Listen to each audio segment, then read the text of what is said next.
Hello everyone. It's a decider. Like today only is between India versus South Africa at Vaichal. Again, it is assumed to be a flat track. Due would come into the game 1:30 p.m. start. But South Africa really like chasing more than again like 300 plus that with an over remaining.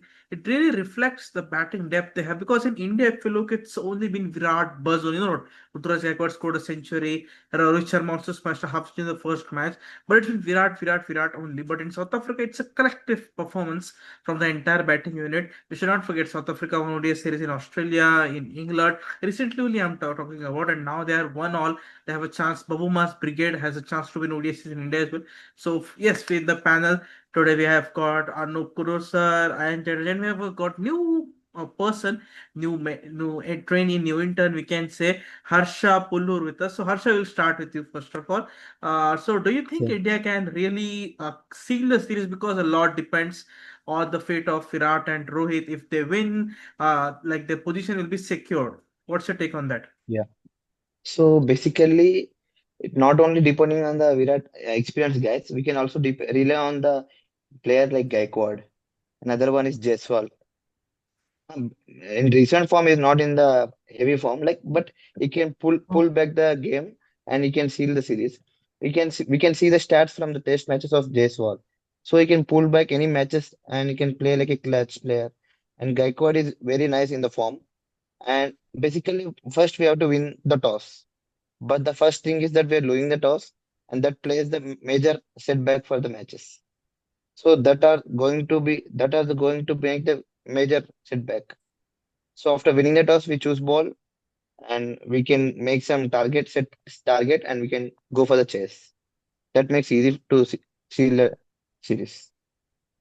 Yeah, KL also is not winning toss. Like Shubman Gill is also not Yeah, winning toss.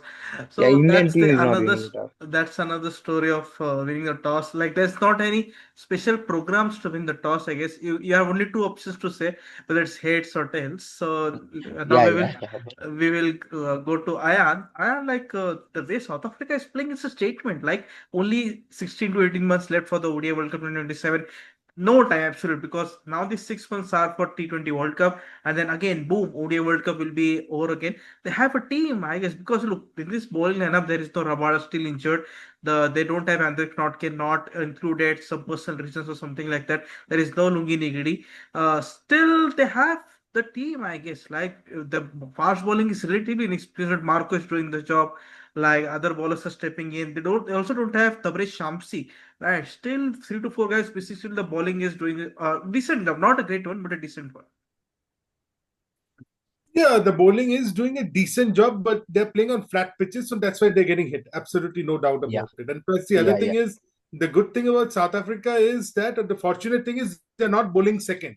They're bowling first and with the dry ball, and that is help. That much helps you to do well in the end. Now, they're not starting well. You see, whenever they're bowling, they're not starting well, bowling wides all over the place. It's towards the end or death overs, they're coming back slightly and restricting India to say 350, 360. And I'm saying restricting because 350, 360 is now chaseable with the dew on. And in Raipur, it was just pathetic. Dew was pathetic. I mean, it just made life really difficult for the Indian bowlers, and South Africa didn't have to face that. So South Africa's bowling is doing well. I mean, doing decently. I won't say well. I mean, the spin department is still weak, but Keshav Maharaj, he does a job, but he also went for runs last match. But they don't have Shamsi, as you said, because Shamsi has some disagreement with Shukri Conrad regarding franchisee cricket. You know it better than I do.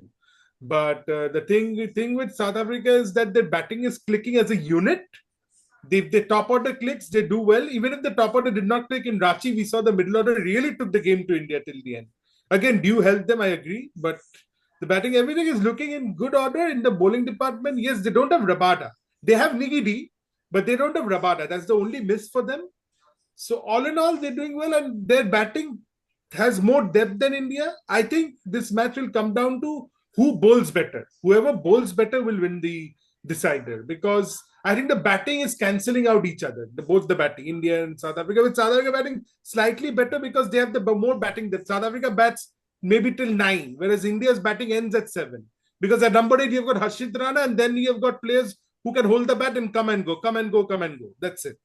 But for South Africa, they bat down the order. I mean, Corbin Boss is batting so down the order. Maharaj is a capable batter. I mean, he cannot hit the ball, but he can hang in there. So that's the situation with South Africa. I will say they will start slight favorites, but if India can win the toss somehow, if it is 21st time unlucky, then India has a chance, because then if India is chasing, then they have a chance. But if South Africa are again chasing, I don't see in South Africa losing. I mean, it's going to be really, really difficult. I mean, for India to manage the kind of Indian bowling lineup, I should not say this, but the Indian bowling really looks thin on experience and everything. So I'm going with South Africa to win, but it's going to be another close game, another high scoring one. And we expect you in the eastern coast of India, which is Vishakhapatnam. So that's my point. Yeah, also the due, like even Ranted discussed India's, I don't know what to name him, whether it's an assistant coach or a batting coach. He also said that Leo is going to be another factor. Like even if we look at 2023 ODI World Cup now, high scoring games only we witnessed, and also the kind of other uh, players which we saw in the ODI World Cup 2023, only high scoring games. Due is factor, but the pitches are also batting friendly. It's not going to help at all. And yes, we will now get with India's bowling lineup. Prasidha Krishna got a very brutal hammering is again in the second ODI. A lot of criticism he faced, but this bowling lineup is not a ODI one. It's a T20 one. I can understand Harshit Rana is there. You can have Arshdeep Singh. You can have Prasidha Krishna. But these are not ODI bowlers. ODI bowlers need to bowl in 3 to 4 spells.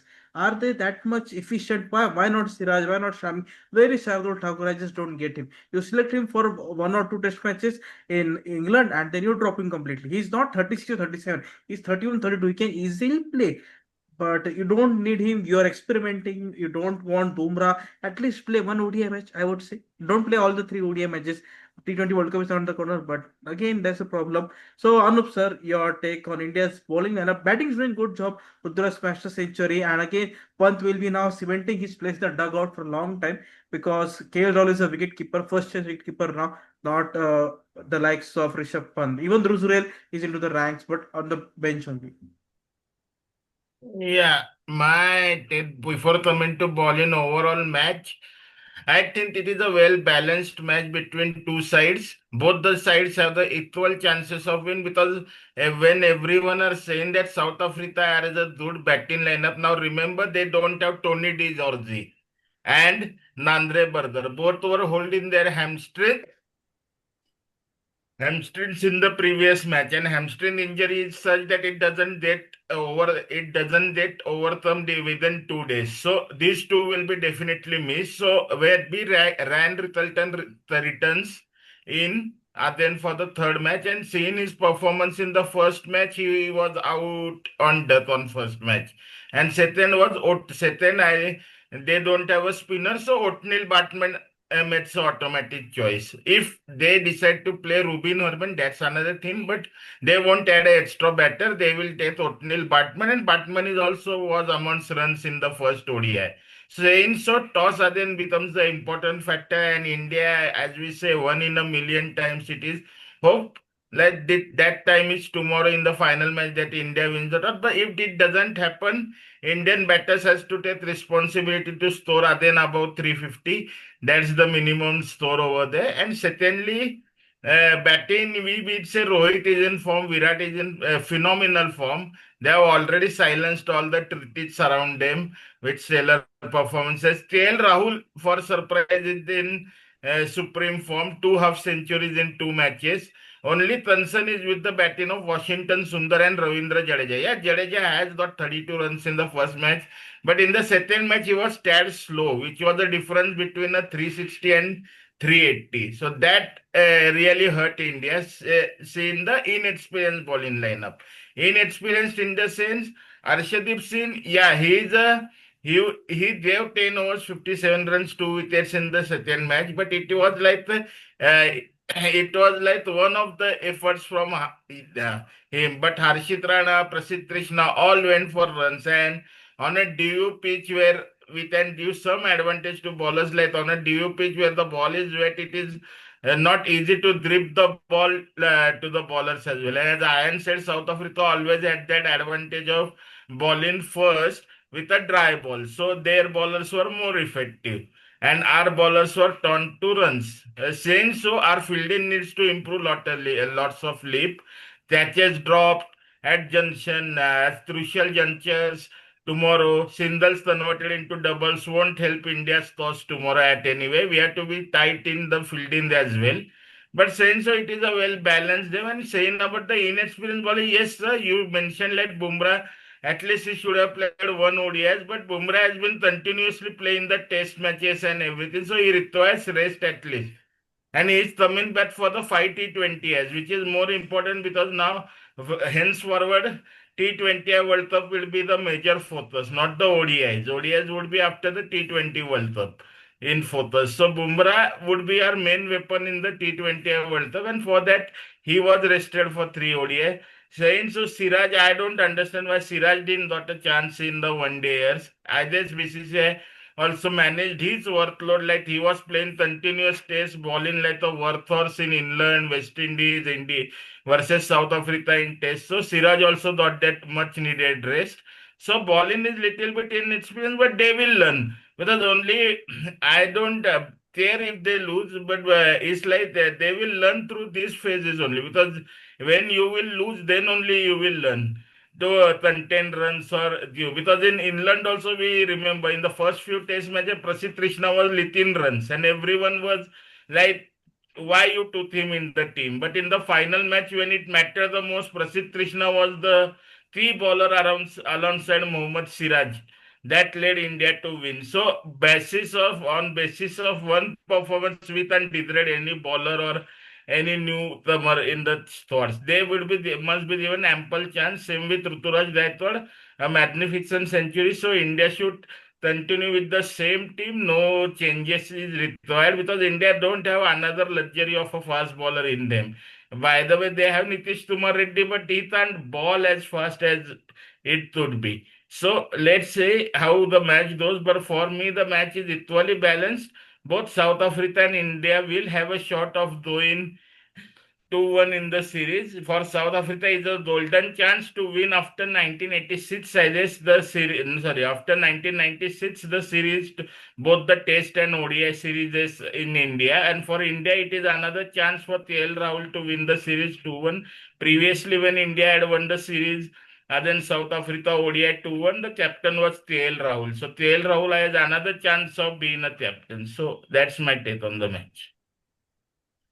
Yeah, let's see how it goes ahead. Very three-match ODI series again, like back to back. South Africa is playing big opponents. But if you ask about my prediction, I'm not going ahead with South Africa nor with India. I'm happy that we are having a good ODI match decider. Just a little bit sad that the final ODI is on Saturday, not on Sunday, because we could have accommodated him. But the simple mantra I would say first of all for India is to make sure that Markram gets out quickly because Markram can get you big runs. And also Babuma. Babuma is a good player of 40-60 runs. He has that knack of scoring runs quickly. And India is batting, it's like Virat needs 1400s, right, to go to 100 centuries. And the total number of ODIs also have been come out like 40 ODI matches since set till the next ODI World Cup. So he might get it there, but I would say we should focus on the World Cup and the teams ahead. And looking at the due and everything, South Africa will struggle more if they bowl second. I would say they will be happy to chase down the target, whatever it may be. Perhaps India should make sure that one of what you call Kuldeep Yadav is safe for the death overs as well, 2 to 3 overs. So let's sit hope it goes. So today is also a very exciting day. Like just after a few hours, New Zealand West Indies day 5 is going ahead. I am waking up early in the morning because it's 3:30 a.m. It's like in Marathi it's like Pahat time, like in the midnight you are watching the game. Yeah, so we are also covering that. And also Ashes is going on. A very grueling day on cards, day 3. Hopefully, an Aussie mindset will again win it. Aussie mindset. Let's see who wins today's game. Australia, sorry, South Africa versus India. I'm backing South Africa just to see if they can continue the winning run. India is not at all interested if you look at the bowling lineup. No senior men present in the team. It's all about T20 international. So thank you everyone. Thank you, Ayan, Anup, and Harsha Pullur. So thank you everyone. Bye.